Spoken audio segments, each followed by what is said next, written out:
Hello everyone, welcome to my YouTube channel RM Coaching Center in which I'm teaching you about English grammar in which we are studying correct usage of different kind of tenses in which yesterday we have started about the correct usage of past perfect tense in which I had already taught you 5 rules. To continue the next rule number 6 today, I am going to start the session now. So let us start. The past perfect tense is used. Rule number 6. तो past tense rule number 6 क्या कहता है? With such verbs as hope, expect, think, intend, mean, suppose and want to indicate that a past hope, expectation, intention, desire, etc. has not released. तो इन क्रियाओं के साथ कौन कौन सी क्रिया है? होप. होप मीन्स क्या होता है? आशा करना. आशा करना. एक्सपेक्ट इच्छा आकांक्षा. थिंक माने सोचना. फिर है हमारा इंटेंड. इंटेंड माने बहाना, इरादा. मीन. मीन माने अर्थ निकालना. सपोज मान लेना. और वांट. वांट माने चाहना. तो इन सब क्रियाओं के साथ पास्ट परफेक्ट टेंस इन सब क्रियाओं के साथ भूतकालिक आशा, आकांक्षा, इरादा, इच्छा इत्यादि व्यक्त करने में होता है जिसकी पूर्ति नहीं हुई. यानी इन सब क्रियाओं के साथ पास्ट परफेक्ट टेंस लगेगा तो क्या बताएगा कि भूतकाल में कोई आशा थी, आकांक्षा थी, इरादा था जो पूरा नहीं हुआ. भूतकाल में कुछ काम होने की आशा थी, वो काम नहीं हुआ. भूतकाल में किसी काम होने की इच्छा थी, वो इच्छा जो है पूरी नहीं हुई. जैसे एग्जाम्पल से हम लोग देखते हैं, we had hoped that you would come here. हमें आशा थी कि आप यहां आएंगे, लेकिन आप नहीं आए, इसलिए मैं कह रहा हूं. अगर आप आ गए होते तो मैंने नहीं कहा होता. तो हमें ऐसी आशा थी, वी हैड होप्ड, हमें ऐसी आशा थी कि आप यहां आएंगे, लेकिन आप नहीं आए.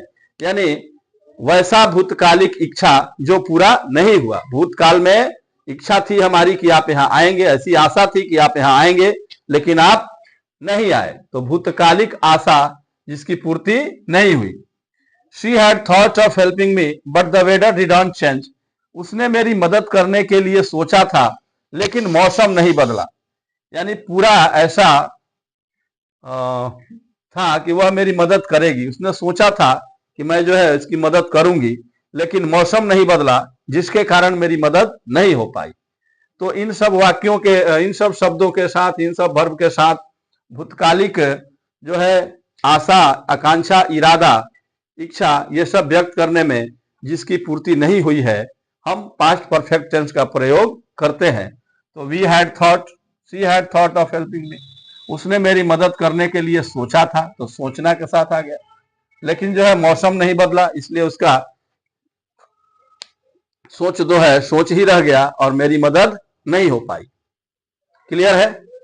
तो भूतकालिक आशा, आकांक्षा, इरादा, इच्छा इत्यादि बताने में इन क्रियाओं के साथ पास्ट परफेक्ट टेंस का प्रयोग किया जाता है. अब नेक्स्ट 7th रूल क्या कह रहा है? When describing one event following another in the past, we can show their relation by using the past perfect for the earlier event, or else we can use the past tense for both and rely on the conjunction example after when to show which event took place earlier. देखिए क्या कह रहा है.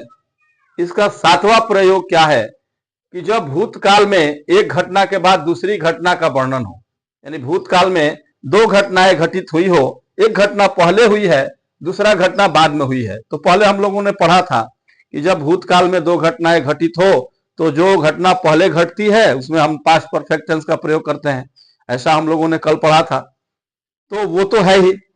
यानी भूतकाल में जब एक घटना के बाद दूसरी घटना का वर्णन होगा तो हम लोग उनमें संबंध दिखाने के लिए पहली घटना में पास्ट परफेक्ट का प्रयोग कर सकते हैं, या दोनों में हम क्या कर सकते हैं, पास्ट टेंस का प्रयोग करके, और कंजंक्शन से स्पष्ट कर सकते हैं. कंजंक्शन बताएगा कि कौन घटना पहले घटी और कौन घटना बाद में घटी.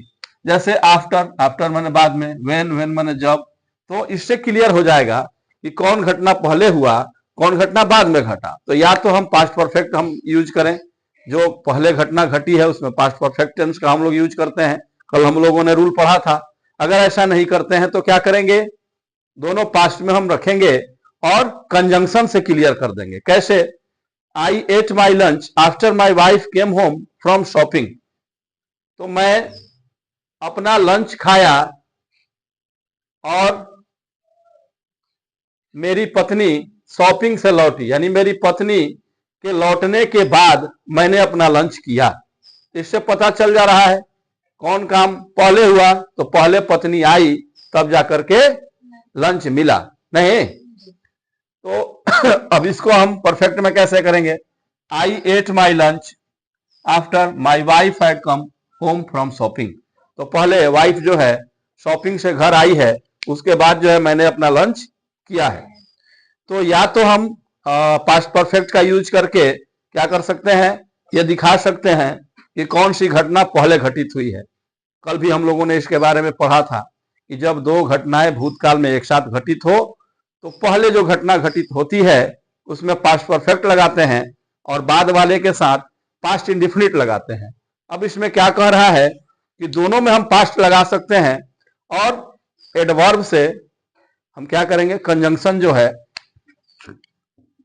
आफ्टर, व्हेन, बिफोर, ऐसे कंजंक्शन का प्रयोग करके हम उसको क्लियर कर सकते हैं। जैसे I ate my lunch after my wife came home from shopping. इसमें क्लियर हो गया कि जब पत्नी शॉपिंग से घर आई तो मैंने अपना लंच किया।